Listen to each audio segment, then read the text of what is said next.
Hello everyone, welcome to our channel S education. और आज हम बात करने वाले हैं एसजीएफ शेड्यूलिंग एल्गोरिथम का पार्ट 2, जिसमें हम shortest remaining time first scheduling algorithm के बारे में जानेंगे। ठीक है। तो ये एसजीएफ का एक दूसरा वेरिएंट ही है, जिसको हम कहते हैं प्रिमिटिव मोड में जो ऑपरेट करता है। ठीक है। तो जब भी प्रिमिटिव मोड में एसजीएफ ऑपरेट करता है तो इसको हम कहते हैं shortest remaining time first scheduling. ठीक है। सो स्टार्ट करते हैं सबसे पहले।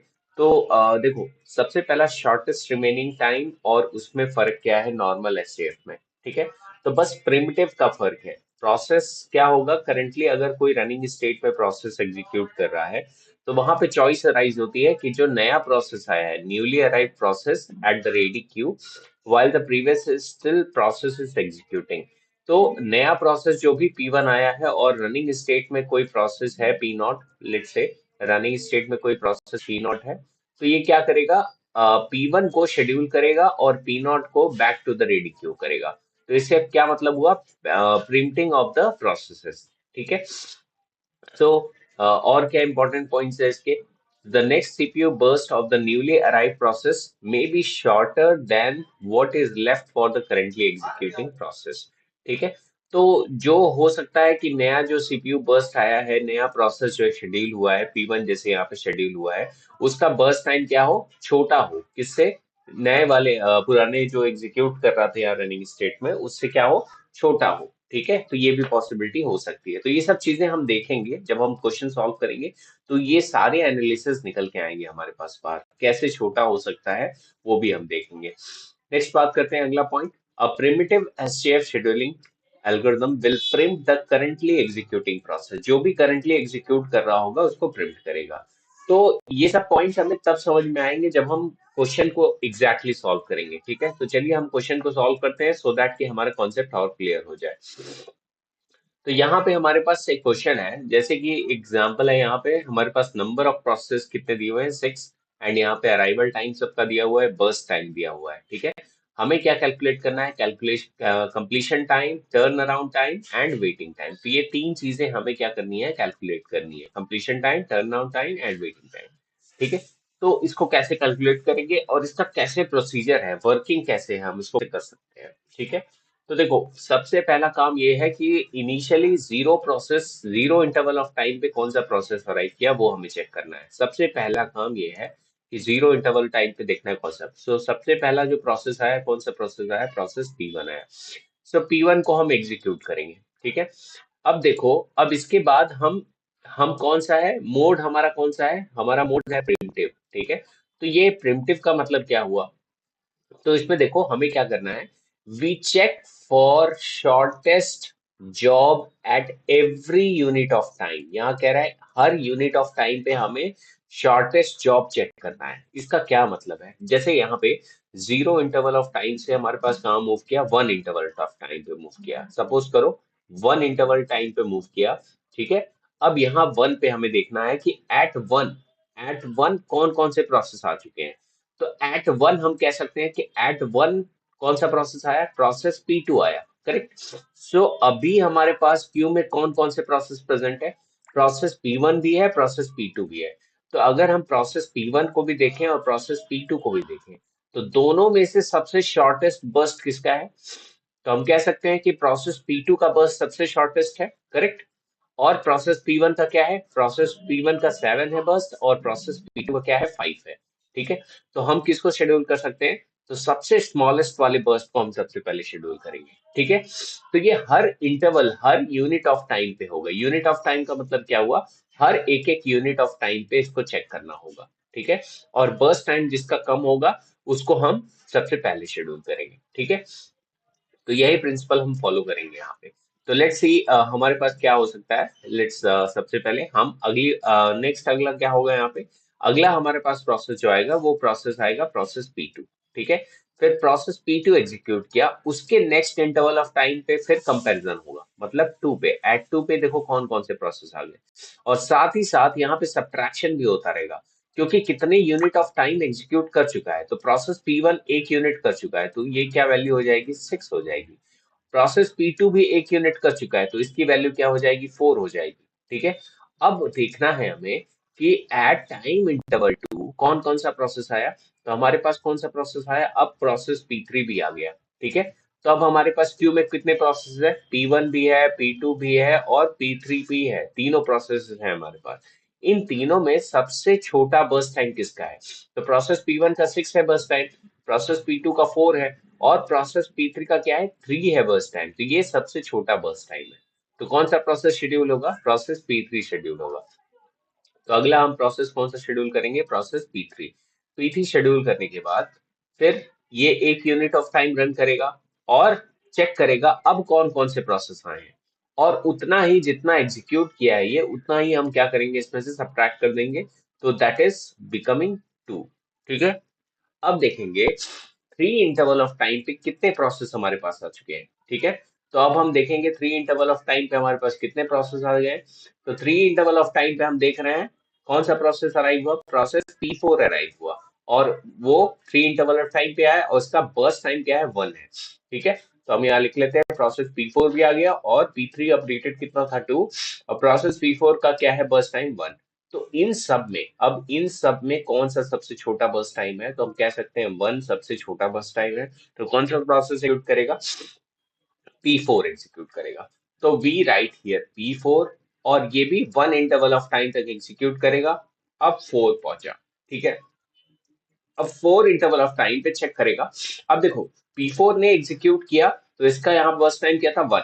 तो ये कंप्लीटली एग्जीक्यूट कर गया, मतलब यहाँ अब वैल्यू क्या हुई, 0। मीन्स यार P4 ने अपना एग्जीक्यूशन कंप्लीट कर लिया, मतलब अब P4 हमारे पास एग्जिस्टिंग नहीं बचा है। ठीक है, अब बात करते हैं अगला प्रोसेस कौन सा आएगा। तो हम कह सकते हैं एट फोर अराइवल टाइम कौन सा प्रोसेस आया, प्रोसेस P5 आया। P5 है, उसका बर्स्ट टाइम कितना है, 2 है। तो हम यहाँ लिख सकते हैं P5 भी आ गया, इसका भी बर्स्ट टाइम क्या है, हमारे पास 2 है। ठीक है, तो अब देखो ध्यान से, अब देखो हमारे पास यहाँ पे दो प्रोसेसेस हैं जिनका बर्स्ट टाइम मैच कर रहा है। याद है, रिमेम्बर लास्ट हमने देखा था कि अगर दो का बर्स्ट टाइम मैच करता है तो सबसे पहले हम प्रोसेस आईडी के अकॉर्डिंग SCFS ऑर्डर में हम इसको शेड्यूल करते हैं। तो सबसे पहले कौन एग्जीक्यूट करेगा, प्रोसेस P3 एग्जीक्यूट करेगा, उसके बाद तब प्रोसेस P5 एग्जीक्यूट करेगा। ठीक है, तो प्रोसेस P3 को एग्जीक्यूट करते हैं, चलिए। तो सबसे पहला प्रोसेस P3 एग्जीक्यूट किया और 1 इंटरवल टाइम तक एग्जीक्यूट किया। तो ऑब्वियसली इसमें से क्या होगा, एक सब्ट्रैक्ट हो जाएगा, तो अब क्या बचा, यहाँ पे 1 बचा। ठीक है, नेक्स्ट बात करते हैं। अब फिर ये जो अपडेटेड वैल्यू है, यहाँ मैं अपडेटेड वैल्यू लिखते जाता हूँ सो दैट कि कंफ्यूजन ना हो हमें। ठीक है, तो यहाँ पे अब अपडेटेड वैल्यू क्या हो गई, 1। ठीक है, अब फिर से ये चेक करेगा कि एट 5 इंटरवल ऑफ टाइम कौन सा हमारे पास कौन सा प्रोसेस आया। ठीक है, तो एट 5 इंटरवल ऑफ टाइम हम देख सकते हैं प्रोसेस P6 अराइव हुआ। ठीक है, तो P6 का अराइवल टाइम क्या है, 5, और इसका बर्स्ट टाइम क्या है, 1। तो हम यहाँ लिख लेंगे P6 और इसका बर्स्ट टाइम क्या है, 1। करेक्ट। नाउ अब देखेंगे इसमें से सबसे छोटा कौन सा है बर्स्ट टाइम। तो फिर हमारा क्या हो रहा है, मैचिंग ऑकर हो रहा है, कहाँ कहाँ, प्रोसेस P3 में और प्रोसेस P6 में। ठीक है, तो प्रोसेस P3 एंड P6 में सबसे पहले कौन सा एग्जीक्यूट करेगा, प्रोसेस P3, बिकॉज ये प्रोसेस आईडी सबसे पहली है FCFS ऑर्डर में। ठीक है, तो सबसे पहले कौन एग्जीक्यूट करेगा, प्रोसेस P3। तो इसको हम एग्जीक्यूट कराएंगे 6 इंटरवल टाइम में। अब देखो, अब यहाँ पे सारे प्रोसेसेस आ चुके हैं। ठीक है, और ये क्या हो गया, 0 हो गया, this become 0 means process P3 completely execute कर गया। ठीक है, तो इसको हम रिमूव कर देंगे यहाँ से। अब हमारे पास क्या बचा, हमारे पास ये 4 प्रोसेसेस बचे हैं। ठीक है, जब ये 4 प्रोसेसेस बचे हैं हमारे पास, तब इसमें से देखेंगे किसका सबसे छोटा बर्स्ट टाइम है। तो हम देख सकते हैं यहाँ पे P6 का सबसे छोटा बर्स्ट टाइम है। अब हमारे पास जब सारे प्रोसेसेस आ गए क्यू में, तो सबसे छोटा बर्स्ट टाइम किसका है, P6 का है। तो अब हम P6 को शेड्यूल करेंगे, उसका बर्स्ट टाइम कितना है, 1 है। तो 1 यूनिट ऑफ टाइम तक एग्जीक्यूट करेगा। तो P6 भी अपना क्या हो गया, टर्मिनेट हो गया, तो इट इज टर्मिनेटेड। तो P6 भी क्या हो गया, 0 हो गया। ठीक है, नेक्स्ट बात करेंगे अगला हमारे पास कौन सा शेड्यूल होगा, अगला हमारा होगा P5। इसका बर्स्ट टाइम सबसे स्लोएस्ट है। तो यहाँ पे क्या है, 2 है। तो 2 एग्जीक्यूट करेगा, मतलब P5 को एग्जीक्यूट कराएंगे। तो पहले P5 1 unit of time execute करेगा, तो यहाँ पहुंचेगा 8। तो इसका वैल्यू क्या हो जाएगा, 1 हो जाएगा। ठीक है, तो यहाँ पे कट के आएगा 1। एंड अगेन अगर हम कंपेयर करें इन तीन प्रोसेसेस में, तो अगेन P5 का बर्स्ट टाइम क्या है, सबसे कम है, तो हम P5 को फिर से शेड्यूल करेंगे और ये 9 पे आएगा। ठीक है, नेक्स्ट P5 कंप्लीटली एग्जीक्यूट कर गया और ये क्या हो गया, 0, तो वी विल राइट हियर 0। ठीक है, अब हमारे पास दो प्रोसेसेस बचे हैं, कौन कौन से, P1 बचा है और P2 बचा है, ये दो प्रोसेसेस बचे हैं। अब इन दो प्रोसेसेस में कौन सा सबसे छोटा बर्स्ट टाइम है, तो हम कह सकते हैं फोर प्रोसेस P2 क्या है, छोटा बर्स्ट टाइम है, तो ये कंप्लीटली एग्जीक्यूट करेगा। ठीक है, तो +4 कितना हो जाएगा, यहाँ पे हम कह सकते हैं 13 इंटरवल ऑफ टाइम तक P2 एग्जीक्यूट करेगा। अगर 1 यूनिट भी हम लेके चलते हैं तो वो कंप्लीटली एग्जीक्यूट करेगा। नेक्स्ट कौन सा एग्जीक्यूट करेगा, अब हमारे पास ये क्या हो गया, कंप्लीटली एग्जीक्यूट हो गया, 0 हो गया। नेक्स्ट बात करते हैं, लास्ट हमारा जो प्रोसेस बचा है वो क्या है, P1, तो P1 को कंप्लीटली एग्जीक्यूट करेंगे। 13 + 6 कितना हो गया हमारे पास, कितना हो गया, 19। ठीक है, तो ये क्या होगा, प्रोसेस P1 एग्जीक्यूट करेगा। ठीक है, तो ये भी क्या हो गया हमारे पास, बर्स्ट टाइम इसका 0 हो गया। अब हम देख सकते हैं सारे के सारे प्रोसेस कंप्लीटली एग्जीक्यूट हो गए। ठीक है, सबको हमने 0 कर दिया। तो ये क्या था, इसका वर्किंग वर्किंग प्रोसीजर, किस तरह से हम इसको फॉर्म करते हैं ऑपरेशन। आई होप आपको समझ में आया होगा। तो जितने भी प्रोसेसेस हम शेड्यूल करते हैं, हर इंटरवल ऑफ टाइम पे हमें उसको चेक करना है एक बार, और चेक करके उसको, जो भी प्रोसेस का बर्स्ट टाइम सबसे लोएस्ट होगा उसको हम पहले शेड्यूल करेंगे। ठीक है, अब बात करते हैं कंप्लीशन टाइम की। तो what is the completion time for process P1, तो प्रोसेस P1 का कंप्लीशन टाइम कहाँ पे है, तो हम कह सकते हैं प्रोसेस P1 कहाँ है कंप्लीशन टाइम, हमारा प्रोसेस P1 का कंप्लीशन टाइम 19 पे है। ठीक है, तो कंप्लीशन टाइम क्या होगा इसका, 19। नेक्स्ट प्रोसेस P2 का कंप्लीशन टाइम कहाँ है, तो हम कह सकते हैं 13 पे कंप्लीट हुआ है P2, तो हम क्या लिखेंगे यहाँ पे, 13। नेक्स्ट प्रोसेस P3 का अगर हम देखें तो P3 कहाँ एंड हुआ है, तो P3 हमारा 6 इंटरवल टाइम पे कंप्लीट हुआ है, तो 6 हम लिखेंगे यहाँ पे। नेक्स्ट प्रोसेस P4 को अगर हम देखें तो प्रोसेस P4 कहाँ कंप्लीट हुआ है, एट 4 इंटरवल ऑफ टाइम, तो हम यहाँ क्या लिखेंगे, 4 लिखेंगे। नेक्स्ट प्रोसेस P5 देखेंगे कहाँ कंप्लीट हुआ है, तो P5 हमारा यहाँ 9 पे कंप्लीट हुआ है, तो we write here 9। Next process P6 को अगर हम देखेंगे तो P6 कहाँ कंप्लीट हुआ है, P6 is completed at 7 interval of time, तो हम यहाँ क्या लिख लेंगे, 7 लिख लेंगे। ठीक है, so this is all the completion time of it. अब सेम हमें क्या पता करना है, टर्न अराउंड टाइम, जैसे हम प्रीवियसली पता करते थे, turn around time is equals to completion time minus arrival time. ठीक है, तो हर प्रोसेस का कंप्लीशन टाइम और उसका अराइवल टाइम हम सब्ट्रैक्ट करेंगे, तो हमारे पास क्या मिलेगा, टर्न अराउंड टाइम मिलेगा। तो let's see what will be the first process P1 का टर्न अराउंड टाइम क्या होगा, 19। प्रोसेस P2 का टर्न अराउंड टाइम क्या होगा, 12, that is 13 minus 1. Next, 6 minus 2, that will be is equals to 4. Next, 4 minus 3 is equals to 1. Next, 9 minus 4 is equals to 5. Next, 7 minus 5 is equals to क्या होगा हमारे पास 2। ठीक है, तो ये क्या होगा, टर्न अराउंड टाइम हो गया। नेक्स्ट, वेटिंग टाइम के लिए क्या फॉर्मूला होता है, तो waiting time is equals to turn around time minus burst time. ठीक है, तो ये हमारा होता है वेटिंग टाइम का फॉर्मूला। तो इसको हम कैसे एग्जीक्यूट करेंगे, तो सबसे पहला वेटिंग टाइम क्या है, टर्न अराउंड टाइम और उसका बर्स्ट टाइम, तो 19 माइनस 7। ठीक है, प्रोसेस P1 के लिए 19 माइनस 7 करेंगे, तो हमारे पास क्या आएगा, 12। ठीक है, नेक्स्ट अगला क्या है, 12 minus 5, how much it will be remaining, 7। ठीक है, next 4 minus 3 is equals to क्या होगा हमारा, 1। Next 1 minus 1 that is equals to 0। Next 5 minus 2 that will be is equals to 3. Next 2 minus 1 that will be equals to 1. Okay, तो ये क्या होगा हमारा, कंप्लीटली वैल्यू होगी जिसमें हम देखेंगे। अब बात करते हैं स्टैट के एवरेज की। ठीक है, तो एवरेज स्टैट हम इसमें कैसे निकालेंगे, तो सारे वैल्यूज को हमें क्या करना है, ऐड ऑन करना है, और ऐड ऑन करके जितने भी नंबर ऑफ प्रोसेसेस हैं उसको हमें डिवाइड करना है। ठीक है, तो let's see turn around time का एवरेज हम निकालते हैं, that is 19 plus 12 plus 4 plus 4 plus हम कह सकते हैं 1 प्लस 5 प्लस 2। ठीक है, तो ये सारी वैल्यूज को लेना है, कितने नंबर ऑफ प्रोसेस है यहाँ पे, तो 6 नंबर ऑफ प्रोसेस है, तो हम 6 नंबर से डिवाइड कर देंगे, तो हमारे पास एग्जैक्टली 7.1 के आसपास कुछ वैल्यू आएगी। तो ये हमारा क्या होगा, टर्न अराउंड टाइम का एवरेज। अब बात करते हैं वेटिंग टाइम एवरेज की। तो वेटिंग टाइम एवरेज हमारे पास कितना निकल के आएगा, तो लेट्स से कैलकुलेट करते हैं, that is 12 plus 7 plus 1 plus 0 plus 3 plus 1। Okay, सो इसको अगर हम डिवाइड करें तो कितने किसने डिवाइड होगा, 6 से डिवाइड होगा।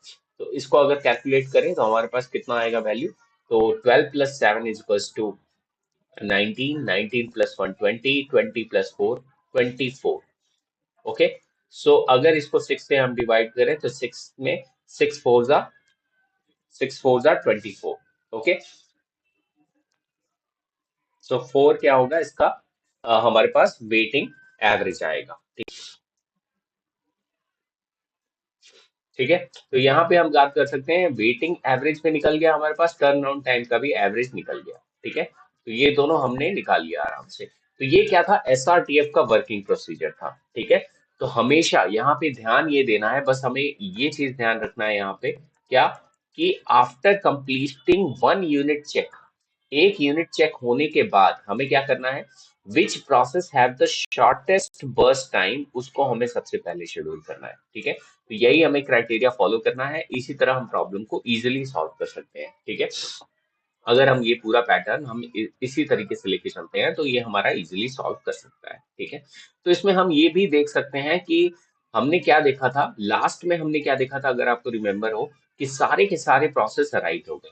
जब सारे के सारे प्रोसेस अराइव हो जाएं तो उसके बाद हम एसजेएफ नॉर्मल लगा सकते हैं, उसमें बर्स्ट टाइम जो होगा उसको कंप्लीटली एग्जीक्यूट कर देंगे, शॉर्टर बर्स्ट को। ठीक है, तो ये था गाइस एसआरटीएफ का एग्जांपल जिसमें हमने एसआरटीएफ को समझा। ठीक है, तो यहाँ पे हम क्या देख सकते हैं, तो हम अब इन पॉइंट्स को इजीली समझ सकते हैं। यहाँ पे हम अगर देखेंगे तो इन पॉइंट्स को इजीली समझ सकते हैं।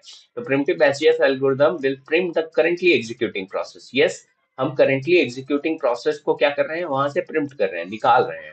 ठीक है, और अब ये भी हम देख सकते हैं कि जो नया प्रोसेस हो रहा है उसका क्या है, शॉर्टर बर्स्ट टाइम है। करेक्ट, ये भी हमने ऑब्जर्व किया कि शॉर्टर बर्स्ट टाइम है और जो करंटली एग्जीक्यूट कर रहा है उसके कंपैरिजन में। ठीक है, तो ये दो पॉइंट बहुत इंपॉर्टेंट है। ठीक है, तो ये था हमारा shortest remaining time first scheduling algorithm. मिलते हैं आपसे अगले वीडियो में जिसमें हम और भी प्रॉब्लम इसके डिस्कस करेंगे। ठीक है, so thank you so much for watching. अगर आप पहली बार देख रहे हैं चैनल को सब्सक्राइब करिए, शेयर करिए, लाइक करिए, बेल आइकन प्रेस करिए, सो दैट कि आपको इसके आगे की नोटिफिकेशन भी मिल जाए। Thank you so much.